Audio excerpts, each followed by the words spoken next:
Nah, berikutnya yang indirect berikutnya adalah kokain. Ya, kokain. Nih. Cocaine is unique among local anesthetic and having ability to block sodium channel dependent norepinephrine transport required for cellular uptake of norepinephrine into adrenergic neuron. Jadi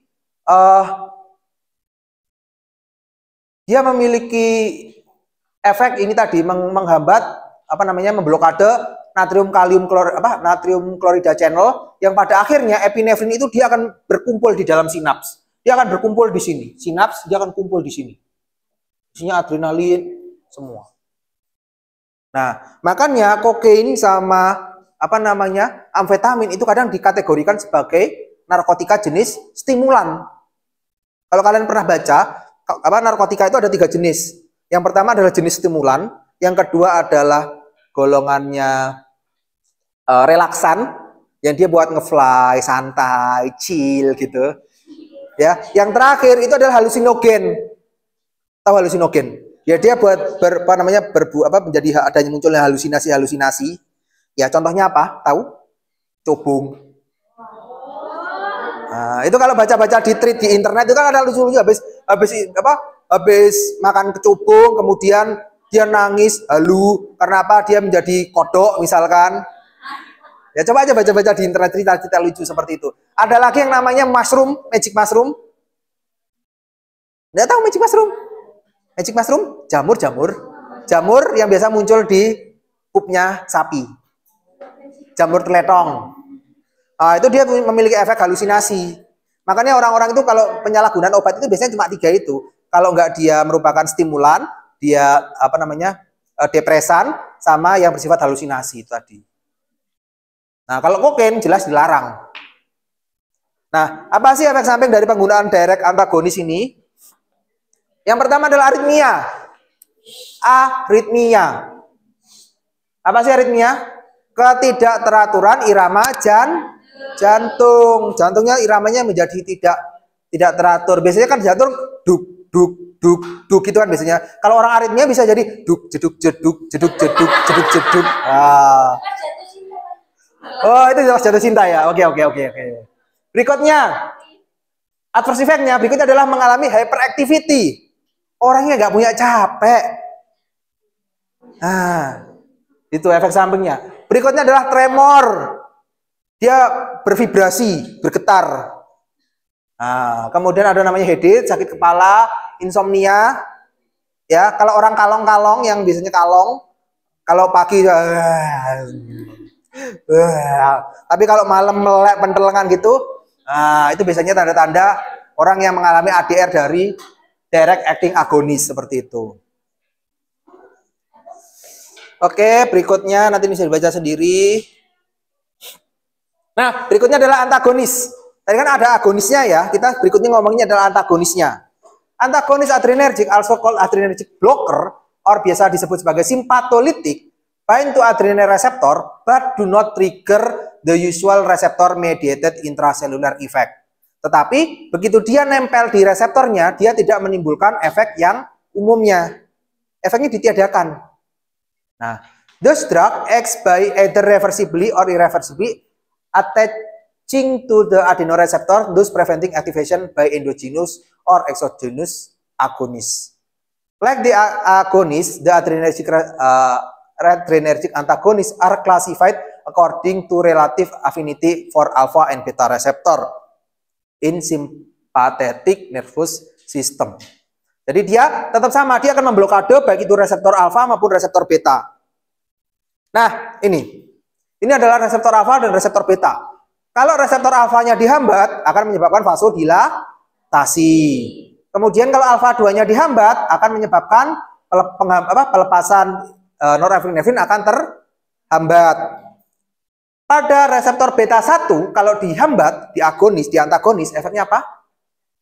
Bradikardi. Takikardi itu kan tekanan darah denyut jantungnya menurun. Tapi kalau bradikardi naik.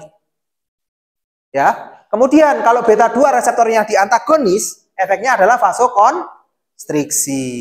Seperti itu. Bronkokonstriksi juga bisa dan lain sebagainya.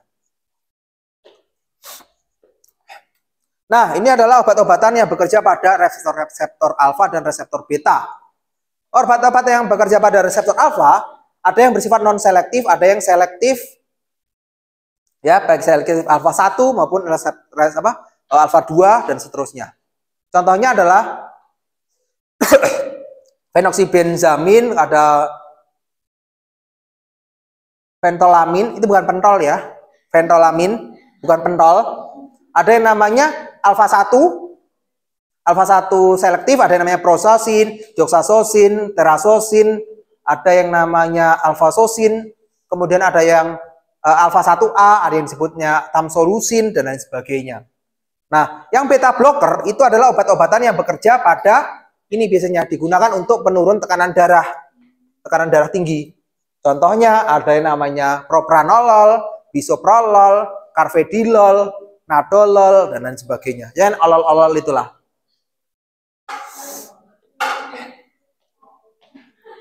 Oke, berikutnya nanti bisa dibaca sendiri. Fenoksibenzamin, ini nggak ada di Indonesia, tak lewati aja ya. Nah, berikutnya adalah prosasin, terasosin, doksasosin. Nah, are selective competitive blocker for alpha 1 receptor, alpha 1 receptor. Jadi, obat-obat seperti prosasin, terasosin, doksasosin itu adalah bekerja dengan mengantagonis reseptor alpha 1. Ya. Dan juga dia biasanya digunakan untuk pengobatan benign prostate hyperplasia. Apa itu? Apa itu? Benign prostate hyperplasia. Apa? Prostat. Jadi masalah prostat. Ya, jadi perbesaran prostat. Ini biasanya pada bapak-bapak ini yang sudah tua itu punya masalah prostat itu biasanya ini. Terjadi masalah perbesaran prostat. Sehingga apa yang terjadi manifestasi klinisnya dari perbesaran prostat? Apa? Tidak bisa pipis. Ya, itu kalau pada kondisi ekstrim, misalnya ada perlukaan pada anunya, kadang dipaksa untuk pipis itu kan, ya itu bisa perlukaan. Seperti itu. This agent decrease peripheral vascular resistance and lower blood pressure by causing relaxation in both arterial and venous smooth muscle. Jadi dia akan merelaksasikan otot polos yang ada di dalam prostat seperti itu. Sehingga akhirnya tidak ada ganjelan dan akhirnya pipis bisa keluar seperti itu.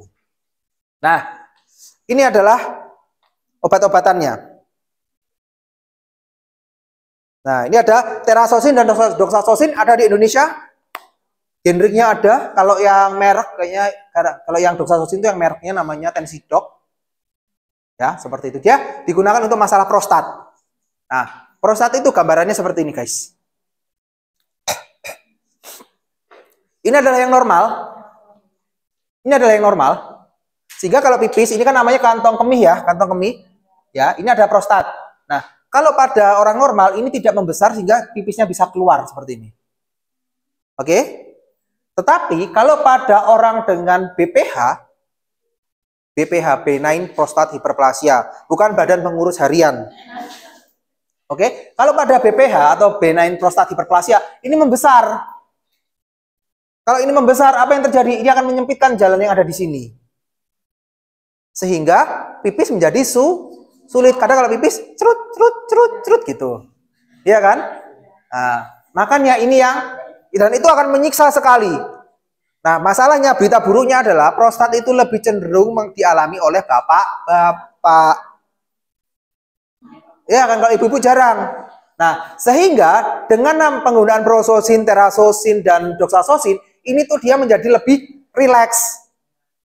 Lebih rileks. Nah, kalau mudah bisa lebih rileks, maka ini akan mudah untuk turun. Seperti itu loh. Ya? Ya. Ya, iya dong. Tetapi untuk masalah BPH lebih cenderung dialami oleh laki-laki. Seperti itu. Nah, apa sih efek samping dari penggunaan alpha blocker ini? Yang pertama adalah hipotensi ortostatik. Apa itu hipotensi ortostatik? Hipotensi yang terjadi akibat perubahan posisi tubuh. Pernah nggak kalian lagi tidur-tidur dipanggil ibu kalian kayak sampai mencolot rasanya? Habis itu apa yang terjadi? Itulah yang disebut sebagai hipotensi ortostatik. Jadi darah itu seperti ditarik kayak gravitasi. Wup. Jadi darah itu nggak sampai ke otak. Nah, itulah yang disebut sebagai hipotensi ortostatik. Kemudian muncul yang namanya dizziness sama headache, sakit kepala. Nah, ini yang terakhir kadang yang nggak disukai sama bapak-bapak nih. Efek sampingnya. Disfungsi seksual. Ya. Ya bisa apa namanya prostatnya sembuh, tetapi kadang efek sampingnya masih muncul. Munculnya apa? Nggak bisa.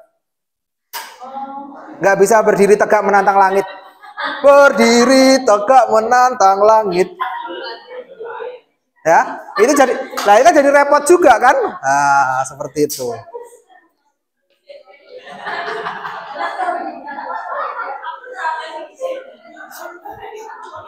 Oke, dah. Itu jokes biar gak ngantuk. Sore-sore gini ngantuk kan biasanya.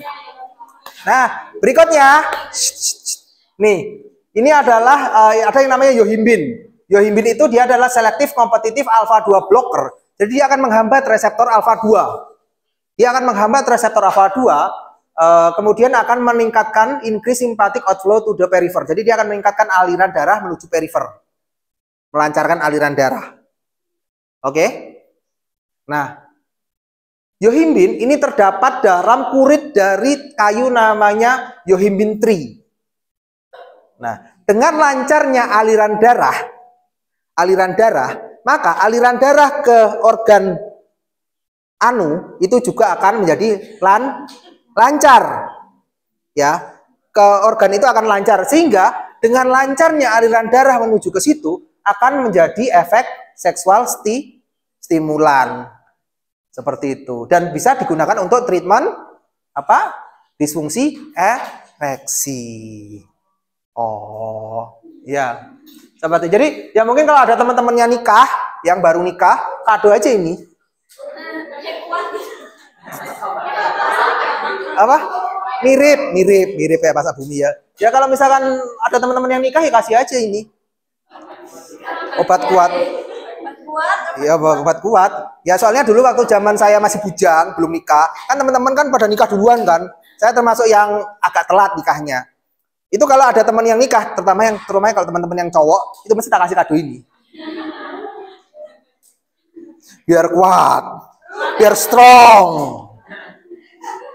Biasanya kalau teman-teman yang mau nikah tak kado itu sama kasih test pack sama tisu ajaib.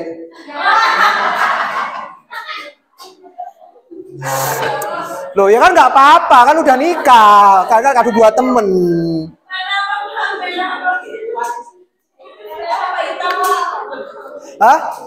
Terserah mau yang merah atau yang hitam. Tapi katanya lebih bagus yang